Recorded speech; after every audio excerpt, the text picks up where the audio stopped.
Assalamualaikum warahmatullahi wabarakatuh. Selamat siang Bu Pia dan teman-teman. Kami dari kelompok 7 akan mempresentasikan tentang tokoh ilmuwan bidang ilmu komunikasi yaitu Paul Felix Lazarsfeld.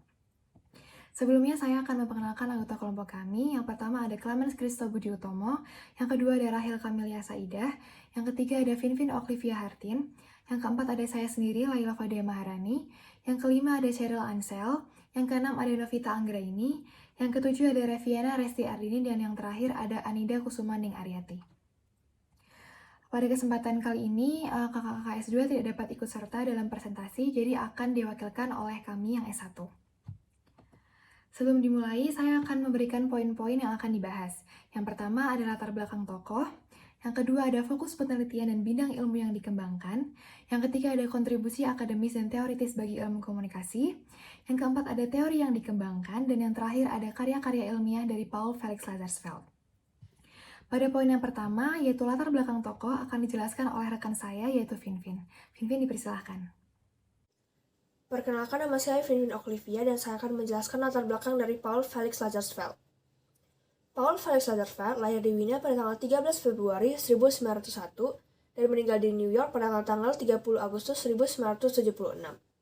Ia memperoleh gelar doktor dengan jurusan matematika terapan di Universitas Wina pada tahun 1925. Namun ia juga kerap menghadiri perkuliahan psikologi.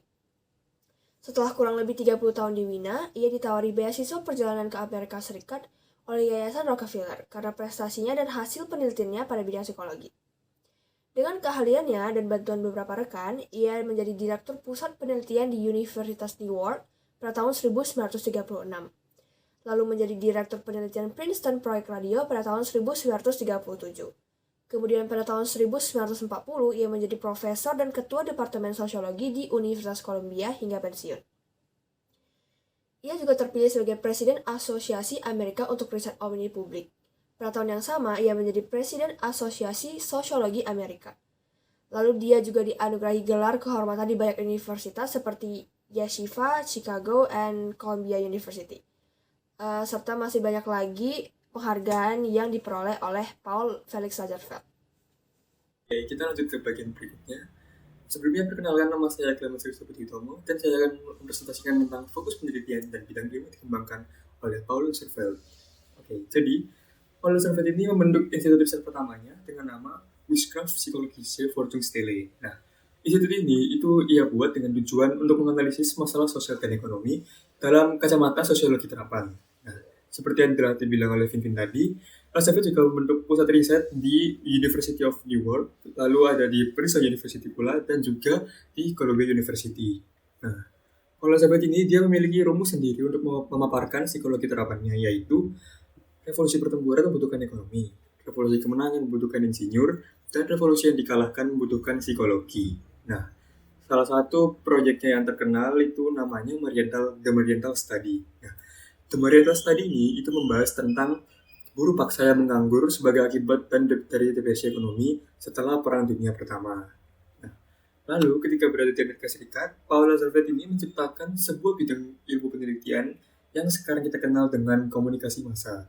Nah, komunikasi massa ini itu mempertanyakan tentang mengapa pesan diperkenalkan kepada media-media dan juga mengapa orang-orang seperti kita sendiri itu turut memperhatikan pesan-pesan ini. Nah, selain itu, komunikasi massa juga menganalisis tentang apa yang didapatkan orang dari media ini dan juga apa yang media berikan kepada kita dalam kehidupan sehari-hari. Jadi, apa yang media memberikan apa manfaat kehidupan sehari-hari pada kita gitu. Nah, selain itu, Lazarsfeld juga membuat inovasi baru dengan nama metode panel. Nah, metode panel ini itu adalah sebuah penelitian longitudinal di mana sampel responden akan dilihat dan diperhatikan dicek secara berulang-ulang. Nah, metode ini digunakan oleh Lazarsfeld untuk memasukkan kelompok kontrol ke dalam analisis panel data. Nah, dengan metode panel ini, Lazarsfeld mendapatkan berbagai keuntungan, yaitu hasil penelitiannya menjadi lebih efektif dan menjadi yang paling cepat. Oke, terima kasih Christo atas penjelasannya. Sekarang saya, Cheryl, akan melanjutkan menjelaskan secara singkat mengenai kontribusi akademis dan teoritis yang telah dilakukan oleh Paul Felix Lazarsfeld. Jadi sebagai seorang ilmuwan, pastinya Lazarsfeld memiliki kontribusi di bidang ilmu komunikasi. Salah satunya adalah dengan penelitian yang telah dilakukan perihal media massa yang membuahkan sebuah teori. Teori yang dikemukakannya dinamakan Two Steps Flow of Communication. Teori ini mengatakan bahwa interaksi interpersonal mempunyai pengaruh yang lebih besar untuk membentuk opini publik daripada pengaruh media massa. Lazarsfeld dan dua ilmuwan lainnya menyimpulkan bahwa informasi dari mulut ke mulut memiliki peran yang penting dalam proses komunikasi dan pengaruh media massa justru menjadi limited atau terbatas. Hal ini kemudian memicu lahirnya sebuah teori baru yang dinamakan juga Limited Effects Theory. Teori ini masih sama dikemukakan oleh Lazarsfeld, dan teori ini menyatakan bahwa media yang memberi pengaruh ke pemikiran dan opini audiens itu pengaruhnya limited atau terbatas. Namun setelah teori ini dikenalkan, para peneliti justru menemukan bahwa teori ini tidak bisa membuktikan bahwa semua efek media terbatas, melainkan pengaruh media tersebut bisa dikategorikan dari pengaruh yang sedang ke pengaruh yang tinggi, dan hal tersebut tergantung pada berbagai kondisi. Teori Two Steps Flow of Communication yang tadi kemudian diteliti lebih lanjut oleh Lazarsfeld bersama dengan Elihu Katz. Mereka menjelaskan bahwa reaksi audiens terhadap media dimediasi oleh komunikasi interpersonal dengan orang lain di lingkungan sekitar.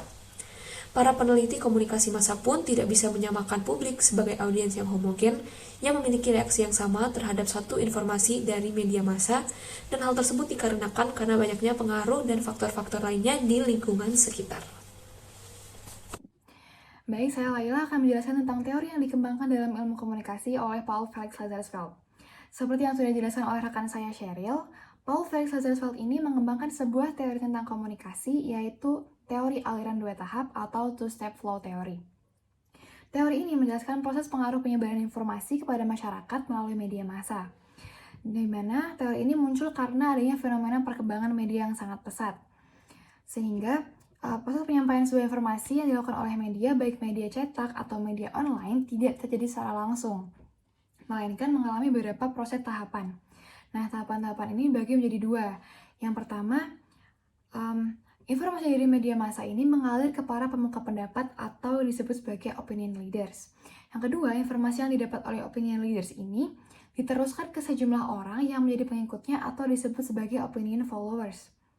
Nah, orang-orang yang menjadi pemuka pendapat ini biasanya orang-orang yang pendapatnya itu bisa secara langsung mempengaruhi sikap, keyakinan, serta dapat memotivasi perilaku orang lain. Contohnya orang-orang yang dihormati dan disegani di lingkungan orang tersebut. Contohnya seperti RT, RW, camat, kepala desa, dan lain-lainnya. Seorang pemuka pendapat ini terkenal dengan sifatnya yang sangat kritis dan sangat peduli kepada masyarakat, sehingga masyarakat ini lebih mempercayai informasi yang didapat di media jika informasi tersebut disampaikan melalui si pemuka pendapat tersebut. Dan masyarakat pun juga percaya bahwa pemuka pendapat ini lebih paham akan suatu peristiwa yang disampaikan oleh suatu media.